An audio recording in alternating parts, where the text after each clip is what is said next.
Hey, what's up you guys? Welcome back to my channel. I'm Mana Keybearer, and hello my fellow Keybearers. Today we're going to go over the events that happened at E3 this year, which, what I mean by that is we're going to dive into the new Final Fantasy VII extended trailer shown to us at this year's E3. I'm just going to go over some of the major points or parts in the trailer and kind of discuss what exactly I saw, but I'm also going to put the trailer up on the screen so you guys have the visuals. But it's basically the most gorgeous thing I have ever seen. I did want to do a reaction trailer originally, but because it was happening live and I don't actually have a computer capable of like recording while I'm watching someone else's stream, it was kind of hard for me to gauge my reaction. It would have taken a lot of preparation, and I do work regularly for a living. Hopefully one day I can do this full time and do live streams while watching the E3 gameplay, but until then I have to make do with what I have. So I'm going to play the trailer and then just kind of go over what I found most exciting in this sequence. Here we go. Alright, just a side note for anybody who may not like commentary while watching a trailer, I will be putting in some commentary to show kind of what is going on or what I'm seeing in this particular trailer, so let us begin. So it starts off with Aerith holding that flower and pans out to a total view of the city, very much similar to how it was presented in the original Final Fantasy VII trailer, and this is making me feel really nostalgic for the game. It gives it a similar feel to the original Final Fantasy VII. I'm just loving how beautiful they've made this dingy, dark city. Appear to call themselves, and then you also have a nostalgic view of Cloud with his Buster Sword. That was pretty awesome. It's like the original cover art, some bike scenes.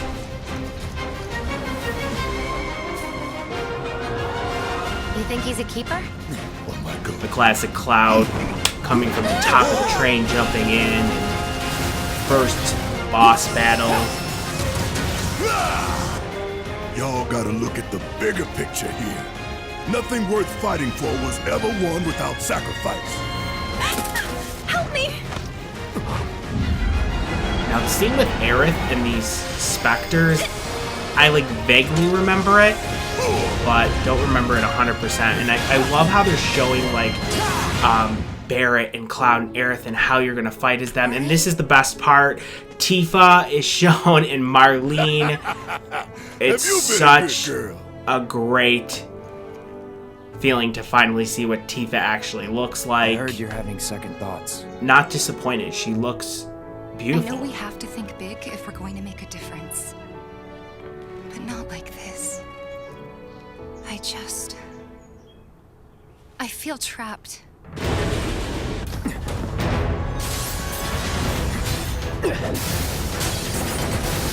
Or sequences on trains. My turn.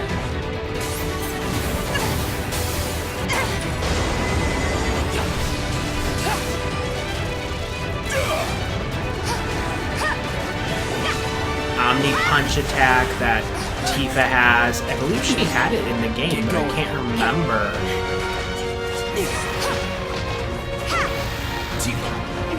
Some of these parts I don't remember.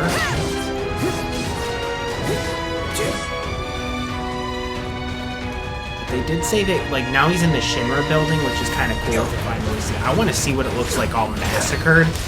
That's going to be so awesome.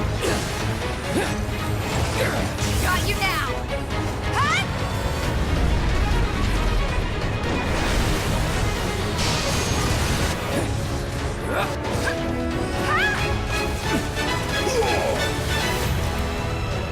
You're not real. You're Cloud. I have a favor to ask of you. Run away. You have to leave. You have to live. You bastard! Hold on to that hatred.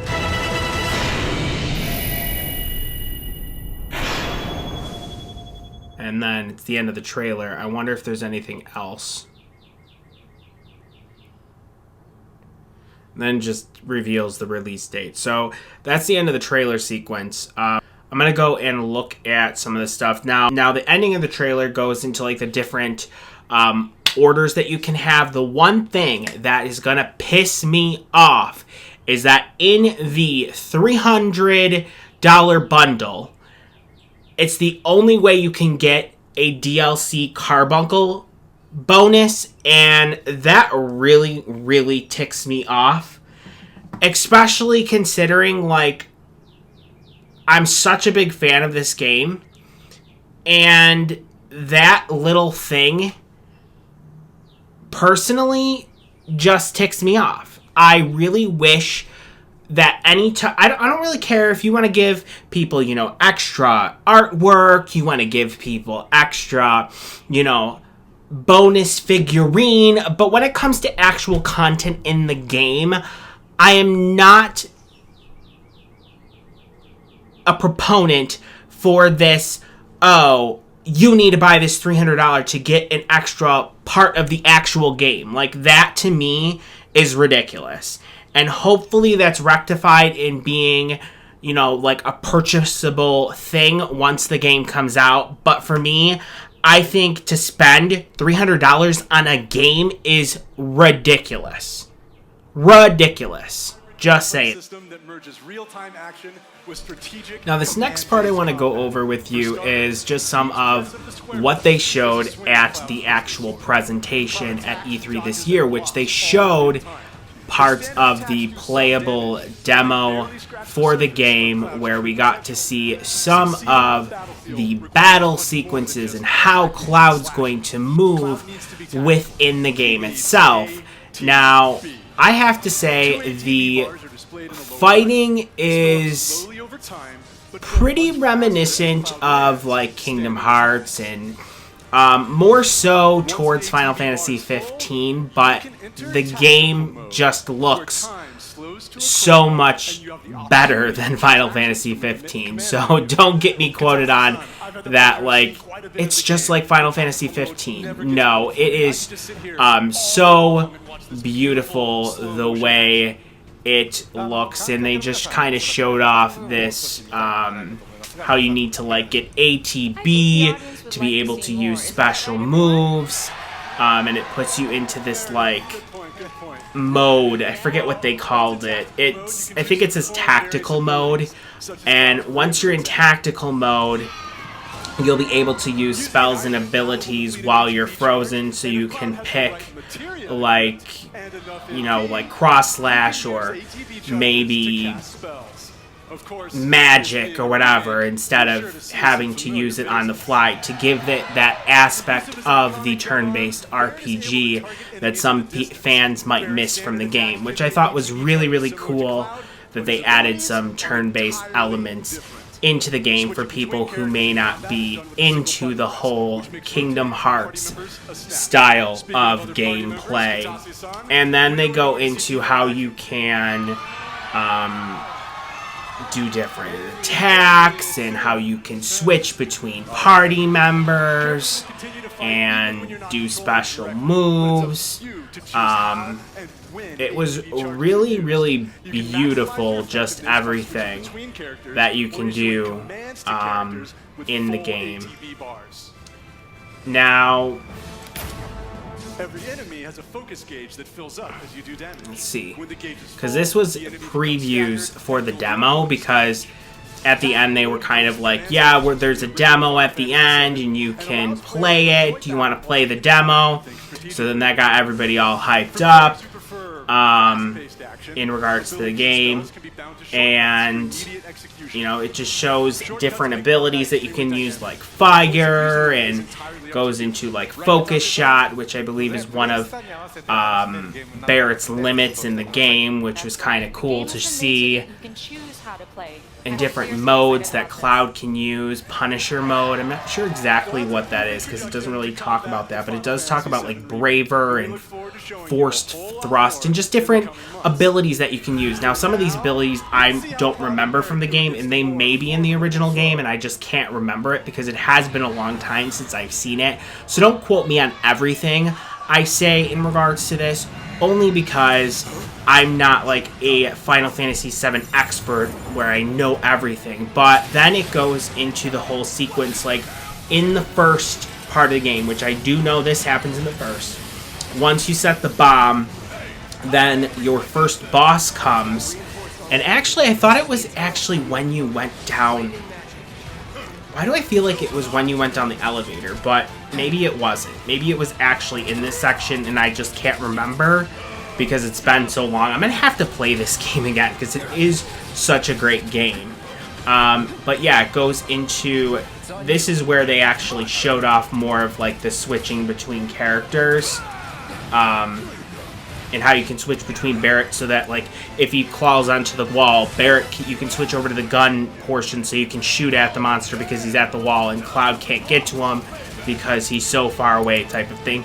Similar to how, like, when you played in Final Fantasy, that Waka was the one that could hit things in the air and, you know, Titus was the one that could, you know, attack monsters that were, you know, not necessarily needed to have like a strong weapon that could pierce its like shell or whatever. So that was kind of cool.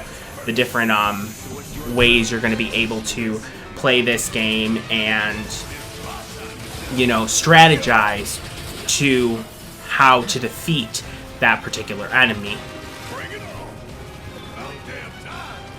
So it really shows a good deal of that stuff, and you know, I'm kind of marveling at the beauty of it right now because I don't want to talk throughout the whole trailer, but it's kind of cool. I don't remember if the boss actually, the Scorpion Sentinel, if it actually like had a shield in it, but they showed off like a shield move that it has, and how you got to find like its weak spot to actually like defeat it, which was really, really cool.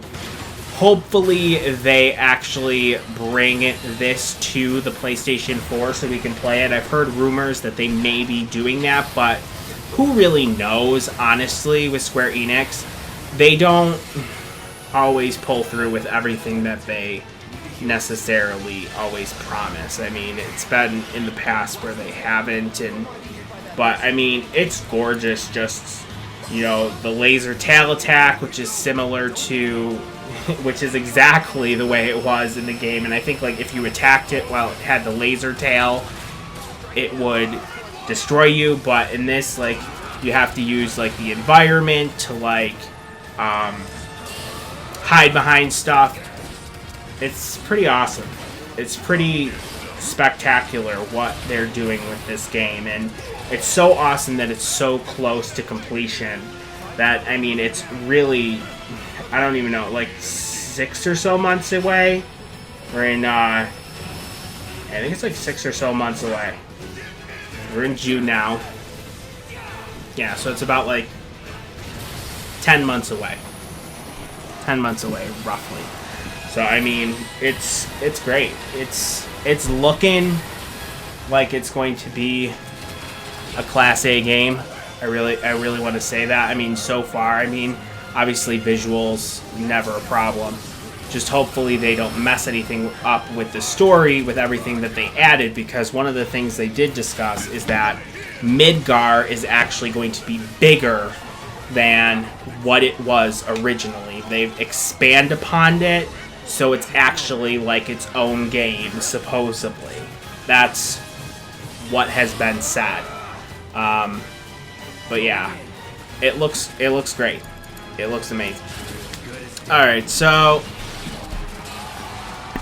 I just watched a quick interview that they had with IGN in regards to this, where he talked about it's going to be like 2 Blu-ray discs. So that is actually a little bit concerning to me, especially when they said the first disc is going to contain Midgar, and Midgar is such a small part of the story. The story, really, I feel like, after they leave Midgar, opens up, and there's so much stuff to do in that area. So it kind of concerns me that Midgar is literally going to be the focus of the one disc. I'm hoping that what they don't do is that, oh, let's make a second disc for Final Fantasy VII, and it's going to be fleshed out, it's going to be linear, which is what I'm concerned about with this whole 2-disc things, because the original Final Fantasy was on 3